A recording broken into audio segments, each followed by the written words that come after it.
નમસ્કાર વિદ્યાર્થી મિત્રો, આજના વિડીયોની અંદર આપણે ધોરણ 10 વિષય ગુજરાતીનું દ્વિતીય વાર્ષિક પરીક્ષા 2026 માટેના મોસ્ટ એમપી પેપરનું તમને સોલ્યુશન કરાવીશું તથા કયા કયા પ્રશ્નો તમારા માટે અગત્યના છે, કયા કયા પાઠ્યપુસ્તકના મોટા પ્રશ્નો પૂછ્યા છે એ પણ હું તમને બતાવીશ, જેના તમારે સ્ક્રીનશોટ લઈ અને એકવાર તૈયાર કરી નાખવાના છે. ઓકે મિત્રો, તો વિડીયોને અંત સુધી જરૂરથી જોજો, તમારા બીજા મિત્રોને શેર કરજો અને આવા ઉપયોગી વિડીયો માટે આપણી ચેનલને સબસ્ક્રાઈબ કરી દેજો. પહેલાં આપણે વિભાગ એ, પછી વિભાગ બી, પછી વિભાગ સીમાં કયા કયા વ્યાકરણ વિભાગમાં કયા કયા પ્રશ્નો આવે છે એ બધું જ તમને બતાવીશું. તો પહેલાં આપણે શરૂ કરીશું વિભાગ એથી, જેમાં પહેલું જે આપણે કૃતિ આપેલ છે ને એનો સાહિત્ય પ્રકાર શું થાય છે, મતલબ એના લેખક કોણ છે.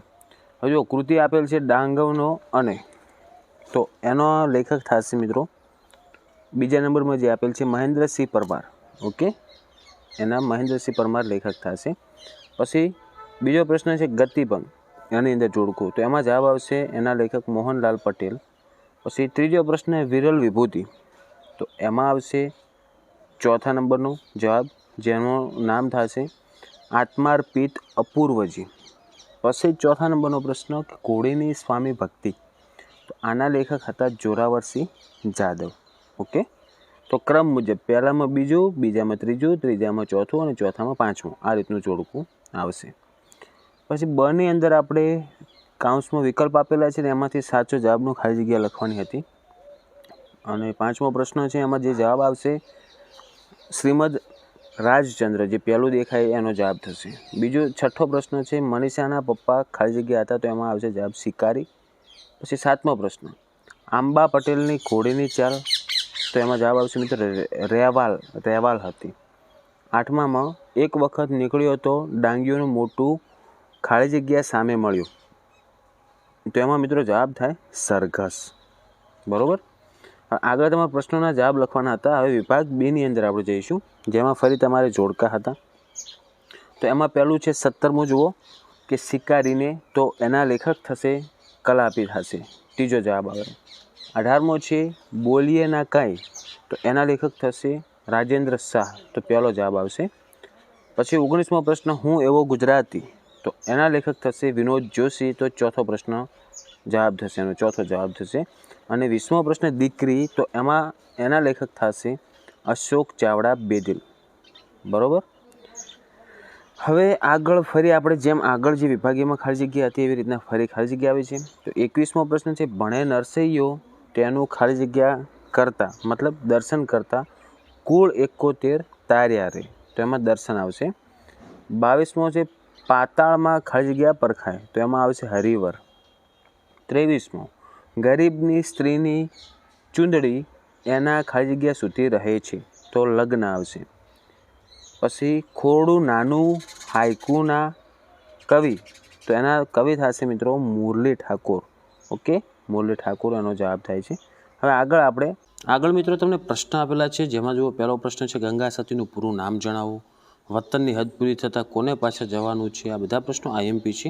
પછી 27મો છે ઉછરે છે રોજ કાયમથી ફડકમાં દીકરી, એમ કવિ શા માટે કહે છે. પછી 28મો છે કવિ પક્ષીને પામવા શું કરવાનું કહે છે. 29મો કવિ ક્યાં સુધી મહુડીની છાય તળે પડી રહેવા માગે છે.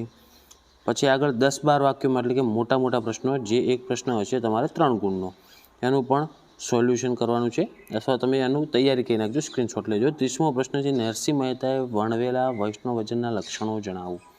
31મો છે ચાંદલીઓ લોકગીતમાં આલેખાયેલા કુટુંબ જીવનના મધુર સંબંધોનું વર્ણન કરો. અને 32મો છે માધવને દીઠો છે ક્યાંય, કાવ્યનો મધ્યવર્તી વિચાર સ્પષ્ટ કરો. ઓકે, તો આ બધા જ પ્રશ્નોનો સ્ક્રીનશોટ લઈ લેજો અને એકવાર તૈયાર કરીને જજો, જેથી આની અંદરથી પૂછાય તો તમને કામ લાગે. હવે નેક્સ્ટ આપણે વ્યાકરણ વિભાગ સી જોઈશું. હવે વિભાગ સીમાં 33મો પ્રશ્ન છે, જેમાં તમારે જોડી સુધારી લખવાની હતી, પણ આગળ જોઈએ આપણે 34મો, જેમાં મનસ પ્લસ હર શબ્દની સાચી સંધિ શું થાય એનો જવાબ લખવાનો છે. તો એની સાચી સંધિ થશે માનસ હર. ઓકે, મનસ હર, સોરી. પછી 35મો છે કે રણછોડ શબ્દનો સમાસ ઓળખાવો, તો એમાં જવાબ આવશે દ્વંદ્વ સમાસ. પછી 36મો છે, જેમાં તમારે જોડણી ભેદ કરવાની હતી, તો એનો જવાબ નથી આપણે જોયો, પણ 37મો જુઓ ભૂખથીડો ભૂંડી ભીખ છે. ઓકે, તો એમાં ભૂખથી એ ભૂંડી ભીખ છે, તો એમાં અલંકારનો પ્રકાર કયો આવે, તો 37માં અલંકાર આવશે વ્યતિરેક. પછી આગળ 38માં પાલનહાર શબ્દમાં કયો પ્રત્યય આવે? તો એમાં આવશે મિત્રો પર પ્રત્યય. પછી 39માં જેમાં તમારે સમાનાર્થી શબ્દ શોધીને લખવાના હતા, જેમાં પહેલું છે ઉર, તો ઉરમાં એનો સમાનાર્થી શબ્દ થશે હૃદય. બીજો પ્રશ્ન છે ઉમળકો, તો એનો થશે ઉમંગ. ઓકે, તો મિત્રો આજે આપણે આટલું જ સોલ્યુશન કર્યું છે. જે વિદ્યાર્થીઓને પેપર બાકી હોય તેમને હું ખાસ વિનંતી કરું છું કે તમે આના સ્ક્રીનશોટ લઈને તૈયારી કરી નાખજો, કારણ કે આ પ્રશ્ન તમારા માટે ખૂબ જ આઈએમપી કહેવાય. વિભાગ ડીમાં જુઓ, જે અર્થ વિસ્તાર આપેલા છે એનો પણ સ્ક્રીનશોટ લઈ રહેજો. પછી તમારે નિબંધ લખવો હોય તો એનો પણ તમે સ્ક્રીનશોટ લઈ રહેજો. તો વિદ્યાર્થી મિત્રો, આ હતું આપણે દ્વિતીય વાર્ષિક પરીક્ષા 2026 માટે ધોરણ 10 વિષય ગુજરાતીનું મોસ્ટ એમપી પેપર. આ પેપર મુજબ તમે અમુક પ્રશ્નો તથા વ્યાકરણ તૈયાર કરીને જજો, તમને ઘણો બધો ફાયદો થશે. આશા રાખું છું મિત્રો કે વિડીયો તમને ઉપયોગી બન્યો છે. તો વિડીયોને લાઇક કરો, આવા ઉપયોગી વિડીયો માટે આપણી ચેનલને સબસ્ક્રાઈબ કરો, તમારા જેટલા પણ મિત્રો છે દરેકને શેર કરી દો. હવે મળીશું મિત્રો આપણે નેક્સ્ટ વિડીયોમાં. Thank you so much for watching my videos. Thank you so much.